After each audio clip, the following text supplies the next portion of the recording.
I love dragons in death, because they are fun. Okay, first off, I wanted to apologize for the last video because I was a lot more off my game, and I'm not gonna lie, King Bobby being that heartbroken and just wanting to see his friend, and so like I actually forgot that he even went as far as saying, like, you know, hey, you know, we could hook up Joff and Sansa, and like tried to marry their kids together, like him and Ned and stuff. Just him like badly needing his friend and everything.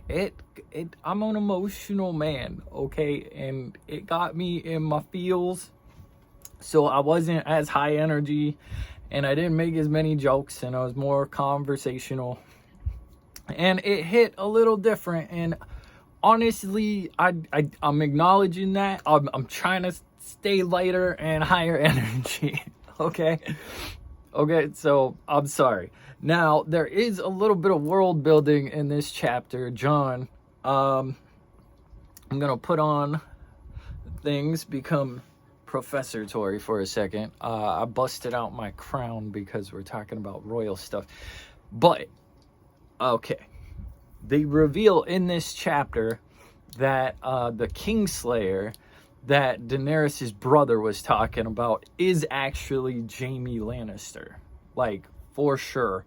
Confirmed. They said, like, you know, they call him the lion to his face, but they call him the Kingslayer behind his back, which explains why Ned Stark doesn't like the Lannisters, because if you remember from Daenerys' brother and stuff, basically you had King Bobby in the Battle of the Trident, like everybody's going and stuff. Then the Starks were helping sack King's Landing, you know, and all of a sudden, like right when it was going to win or whatever, like basically they had like a raid, and then the Lannisters show up late, and then Jaime stole everybody, and then they're like, oh yeah, we're bad, like after everybody did. So like that's basically Ned Stark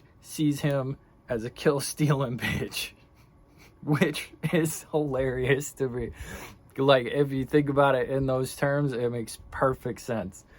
But anyway, that kind of gets the beef. Also, one thing I wanted to note that I noticed about the history when they're talking about the crypts is when he worries about the ghosts being able to walk around, that's worrisome for him because of the ghosts, because the original like Stark men, you know, of Winterfell apparently were some hard dudes. Like, they were real hard. They didn't kneel to nobody. They called themselves the Kings in the North, and they alluded that all of that changed when the Dragon Lords flew over. So I'm guessing like they were roughing it out and making, you know, a life, and then a bunch of douches with dragons showed up and were like, hi, by the way, we rule you now. You know, so I think that kind of comes from like the blood of the first men and like the northern, and like their odd sense of pride and everything is because they were already there, you know, like when they showed up. And then basically you can be as hard as you want, but when a dude has a giant dragon, it's only gonna get you so far. You know what I mean? It's like, well, that's a lot of dragons. Like, I'm not a punk right now, but that's a lot of dragons. Okay, I don't know exactly what happened, but okay, Professor Tory concluding the lecture. Okay, so I'm gonna put this on. All right, so let's get into it. John is at a feast.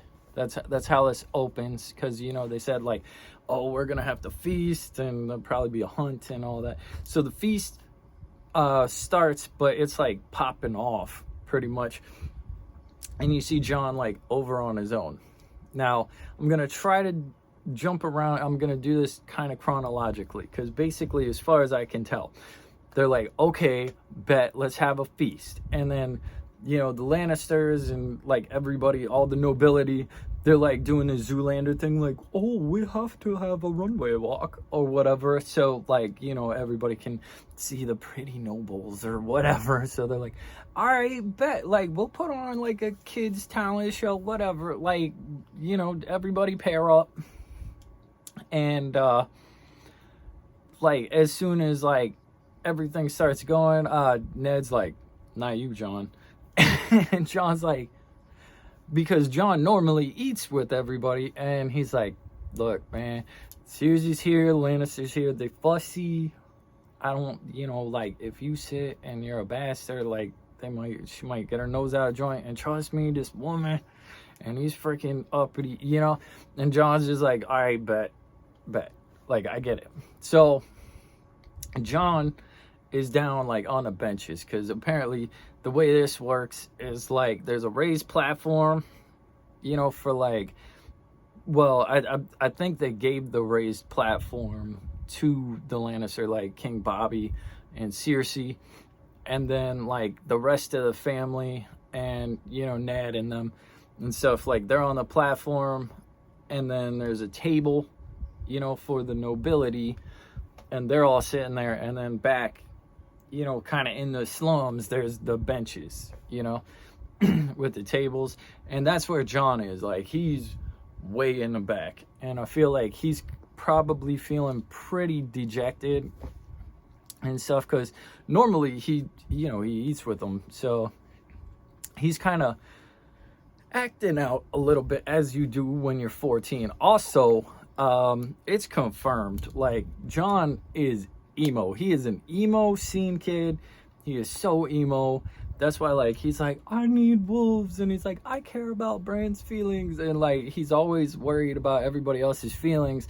And this chapter proves it, because he gets petty while he's in his feelings, right? So he's sitting there, and like, he knows, he's like, because like, Ned's trying to be a good dad, and it's a feast and everything. So he's like, okay, kids, you can have one wine,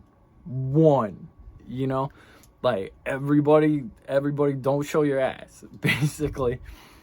And John's like in the back, like, no rules, like, because he's over with the squires. They're telling like wild story, like they're probably half made up, but they're telling like war stories and like talking about chicks and whatever. And they notice like John's going for it, so they're just cheering him on. They're like, Chuck. So by the time like we see John's had a couple, you know what I mean? And in like that 14 emo, I'm sneaking beers kind of way. So he's in the back, and he's actually like, he's forgetting about like feeling dejected a little bit, I think, at this point, because he's like, well, might as well have some fun, take advantage of the situation. So boom, nobility starts walking in, that doesn't include John. So he's a little bit drinky, and there's Ned, his dad, and there's Cersei, and apparently Cersei lives up to the hype. Like, she got like blonde hair, and she got like emeralds matching her green eyes, and she's hot, but like, she doesn't even look at Ned the whole time he's escorting her. And John's just like, what a bitch, because he's sitting there just like brooding, emo kid kind of drunk. So he's like, let's judge people. You know what I mean? Like, it's that kind of night. Like, he's acting out. And then, after that, there's Caitlyn Stark, and she's taking King Bobby out. And see, John grew up like hearing about King Bobby, and Ned's like, he's a demon, he's a beast, dude, he's like the strongest warrior in this entire kingdom. And all he sees, it's like the best line ever, is like, John just saw a fat man. Like, and if that's not like some like little scene kid, hold on, just for this, we're gonna be emo John, okay? And he's just sitting there and he's like, he's just fat, right?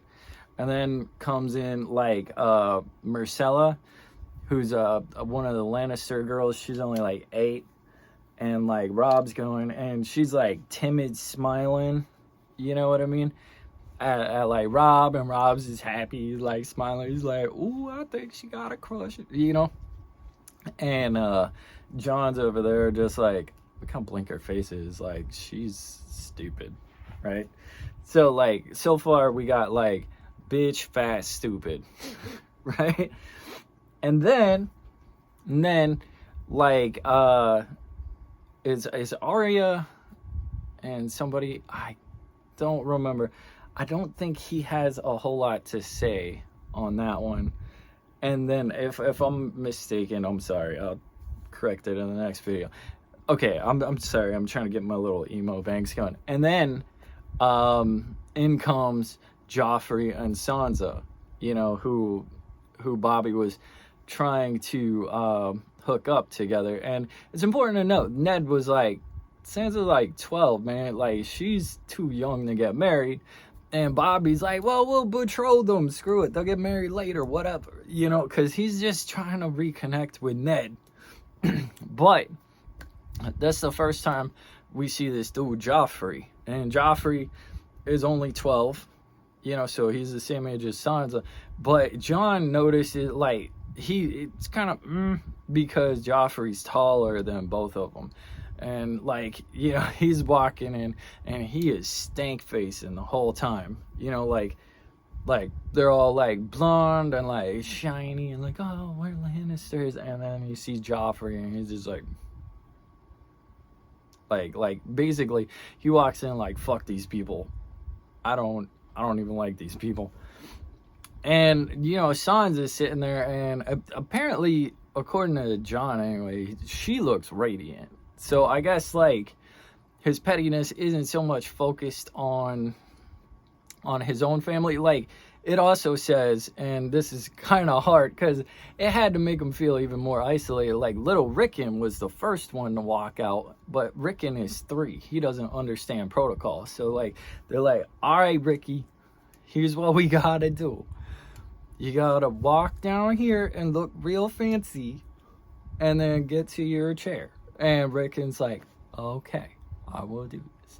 And then Rickon walks. He gets like about 5 feet.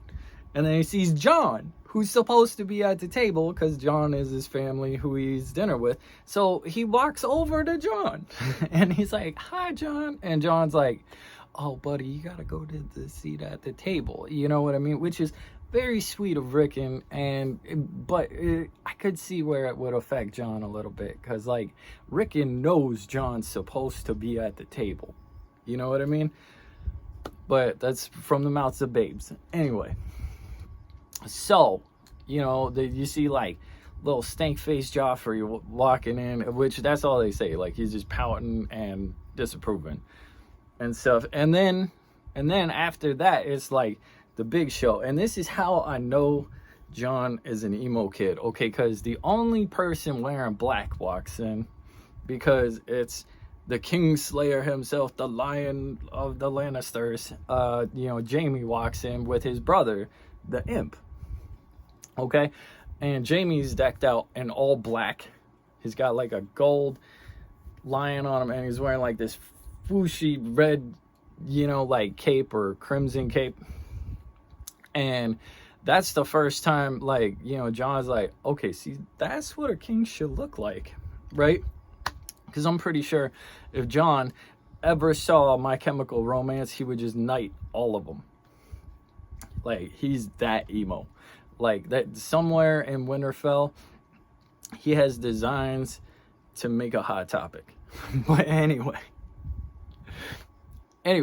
so, you know, they start walking in, and then John doubles down on the judgment, because I guess the Imp, he's just like, okay, so they got all the good genes and stuff, and the Imp's a little rough. Like, he's, you know, he's waddling and stuff, and like his eyes don't match. Like, one's black, one's green, his head's too big for his body. You know, he's a dwarf. and he's kind of laboring to keep up with his brother Jamie, but like they get up there, and then, you know, as you do, you're going, and like everything pops off. Like King Bobby, true to form, he's just being boisterous and eating everything and drinking everything and having a good old time. Like he is Bobbying it up, Bobby burning it down. And but his wife is just sitting there like cold, just the whole time, just like, you know, and like everybody else is talking like it's real, whatever. So at this point, like further emo kid evidence, John's sitting there and he feels like this little nuzzle, and he sees these red eyes up, and it's his wolf. And it turns out he named his wolf Ghost, and he says it's because Ghost doesn't make any noises, or he's white or whatever. But really, I think he just wanted, like, you know, like I think if John picked his own name, it'd be something like Raven Moon Shadow. You know what I mean? Like he's like, and this is Ghost. But he sees Ghost, and that cheers him up a little bit, because he's like, yeah, I got my puppy. Like none of them could bring their wolf, you know, and nobody had really told him he couldn't. So he just snuck him in. And then he goes to like give him some chicken.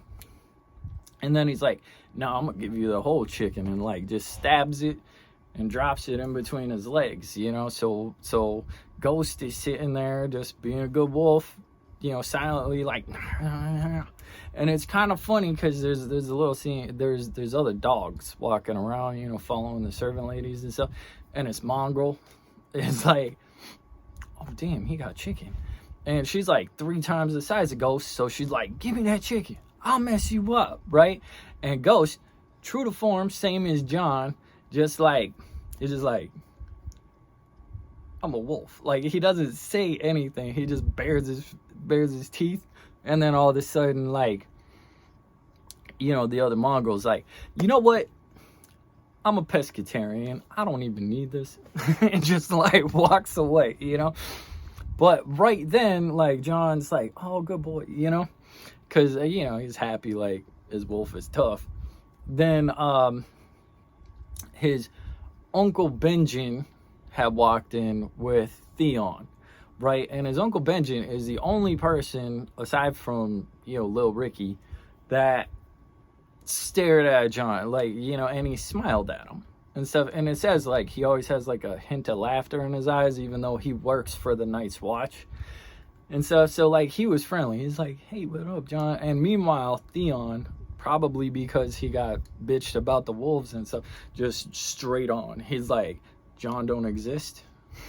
You know, like treating him like he's nothing, which I'm sure helped John's emo-ness in this night. So Ben basically walks up kind of like a good uncle, you know, like he ruffles his hair, like he's like, what up, John, you know. And then when he sits down, because the squire like moves out the way so he can straddle the bench and stuff, he like just instantly grabs some food, pops it in his mouth, like he's chilling, he's saying hi to John. And he's like, oh no, because he like takes the wine out of John's hand, because I think he knows what's up.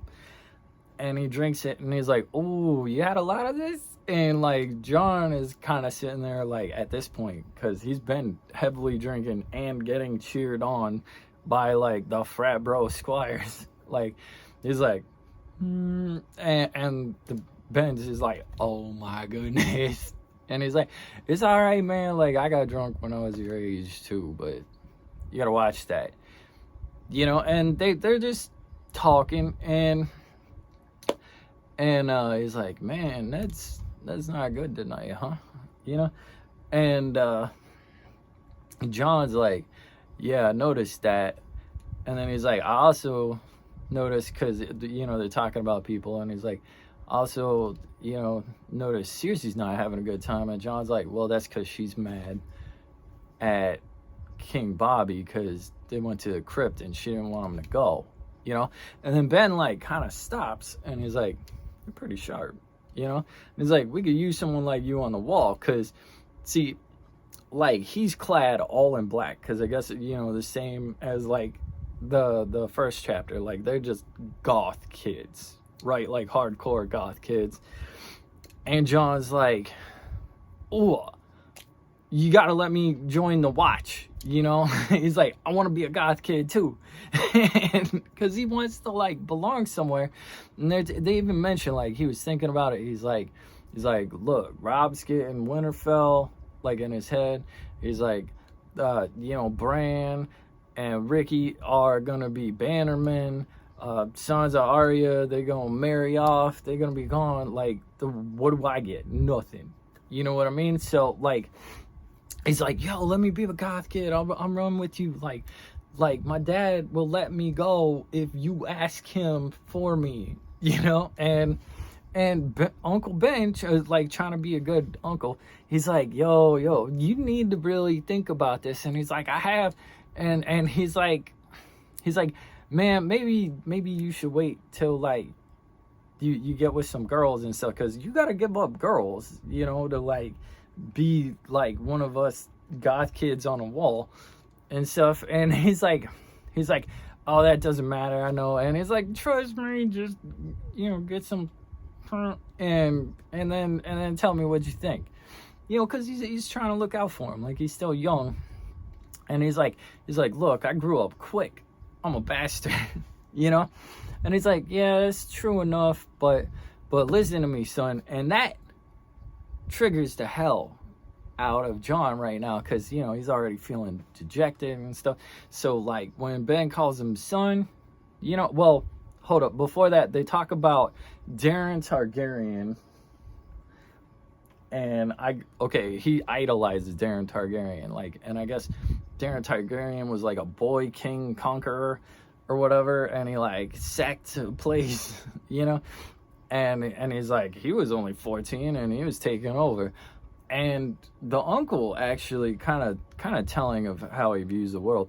He was like, "Yeah," and he held it for a summer. It cost him 10,000 men to take that place, and he lost 50,000 trying to defend it.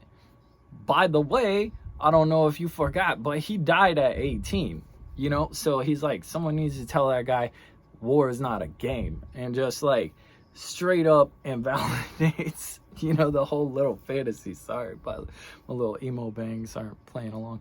Anyway, so after that, he's like, you know, he accidentally calls him son, and he's like, "I'm not your son," you know, like, and just full emo-ness comes, because like he's Swayze at this point, you know, because like he's trying to like not look drunk talking to his uncle. And he's like, all right, I'm just saying, like, go make some bastards and then decide. And that triggers John even more, you know, even though like he was trying to like just, come on, be cool, you know. And he's like, "I'll never make a bastard, like never." And then he notices like everybody's seeing him make a scene at the table, you know, and like he lost his cool.